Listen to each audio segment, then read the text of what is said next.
students, I am going to explain the question number 1 of exercise 1.4 representing real numbers on the number line.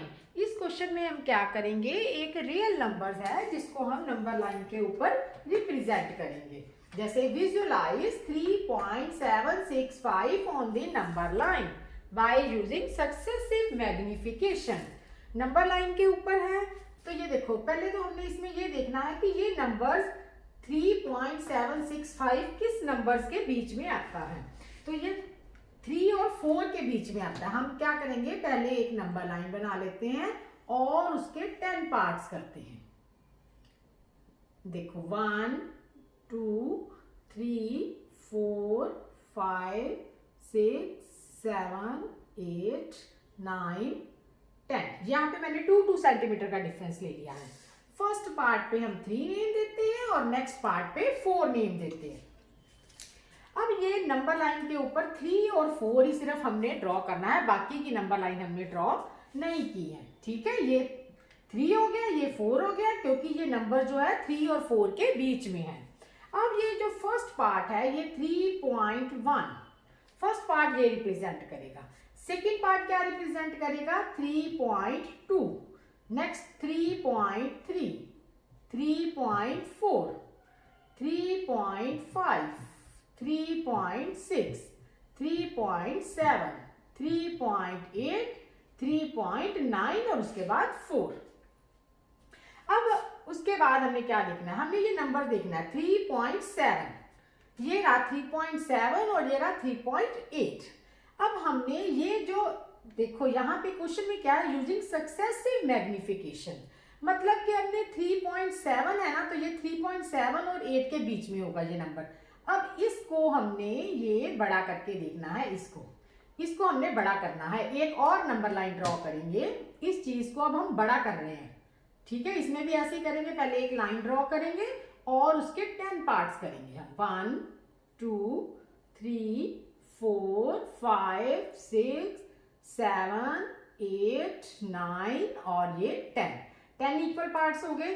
First part पे हम ले लेते हैं 3.7 और next part पे हम ले लेते हैं 3.7 है ये, और नेक्स्ट नंबर क्या था 3.8. मतलब कि 3.8 को हम यहाँ पे रिप्रेजेंट कर रहे हैं और 3.7 यहाँ पे हो रहा है, और इस चीज को हम बड़ा करके देख रहे हैं. अब क्वेश्चन में भी ध्यान से पढ़ो, क्या लिखा हुआ है, यूजिंग सक्सेसिव मैग्निफिकेशंस.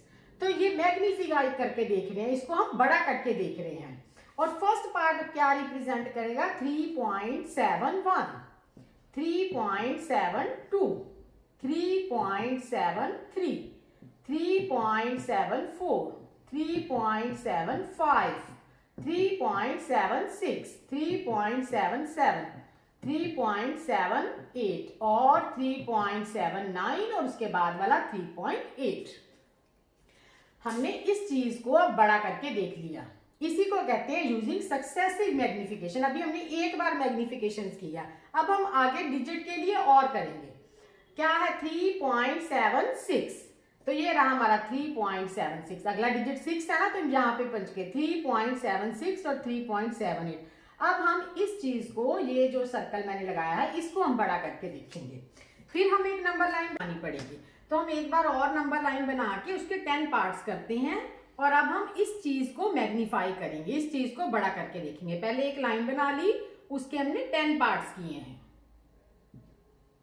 देखो 1 2 3 4 5 6 7 8 9 10 1 2 3 4 5 6 7 8 9 10. ये 10 पार्ट्स हो गए हमारे.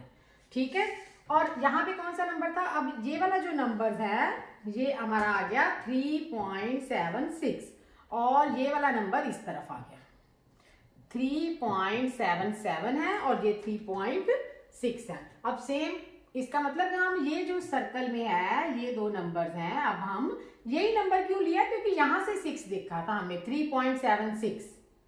ठीक है, अब ये फर्स्ट पार्ट क्या रिप्रेजेंट करेगा, 3.761. नेक्स्ट 3.762 3.763 3.764 3.765 3.766 3.767, 3.768 एंड 3.769 और उसके बाद नेक्स्ट ये 3.77। अब इसमें से हमारा नंबर देखो बन गया नंबर लाइन के ऊपर। कहाँ पे है ये 3.765, यहाँ पे ये वाला नंबर है और इसको कोई हम नेम दे देते हैं। तो P रिप्रेजेंट्स 3.765। तो यहाँ पे हमारा ये नंबर लाइन के ऊपर विजुअलाइज हो गया है। ये देखो किस तरह से हमने सक्सेसिव मैग्निफिकेशंस करके हमने ये नंबर रिप्रेजेंट किया है।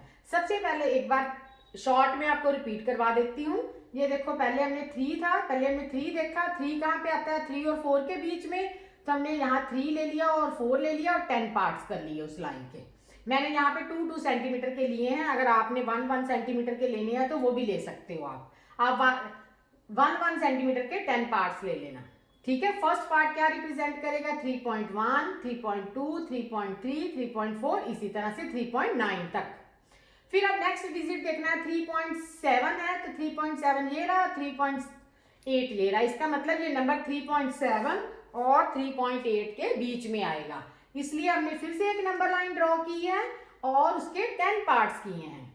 तो पहला क्या है? 3.7 और इसके 10 पार्ट्स किए हैं हमने। 3.71 फर्स्ट पार्ट ये रिप्रेजेंट करेगा, सेकंड पार्ट 3.72, 3.73 और कहां तक जाएगा? 9 तक जाएगा और उसके बाद आपका ये वाला नंबर ही आ जाएगा।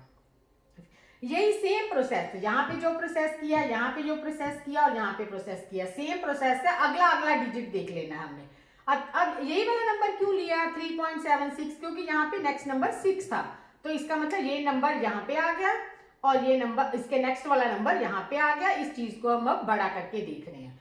तो इसी चीज के मीन्स हमने इतने से पार्ट्स के आगे 10 पार्ट्स कर दिए हैं। तो फर्स्ट पार्ट क्या रिप्रेजेंट करेगा? 3.761, 3.762, 3.763, इसी तरह से जाएगा और उसके बाद कोई डिजिट नहीं बचा और हमारा ये नंबर भी यहाँ नंबर लाइन के ऊपर विजुअलाइज हो गया है। अब ये देखो 3.765 आपका इस तरह से विजुअलाइज हो जाएगा।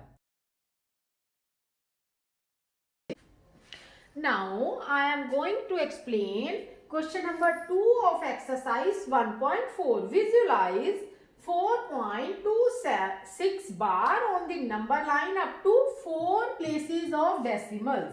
अब बार का मीनिंग तो मैंने आपको पहले भी समझाया हुआ है। 4.26 बार का क्या मीनिंग है? 4.2626 तक ही लेना है क्योंकि ये 4 प्लेसेस का, वैसे तो ये यहाँ नंबर है लेकिन हमने नंबर लाइन के ऊपर कितना रिप्रेजेंट करना है? Up to 4 places of decimal. 4.2626 यहाँ तक रिप्रेजेंट करना है। ठीक है, 4.2626। अब ये देखो 4.2626 इस तरह से आपका नंबर लाइन के ऊपर रिप्रेजेंट हो जाएगा।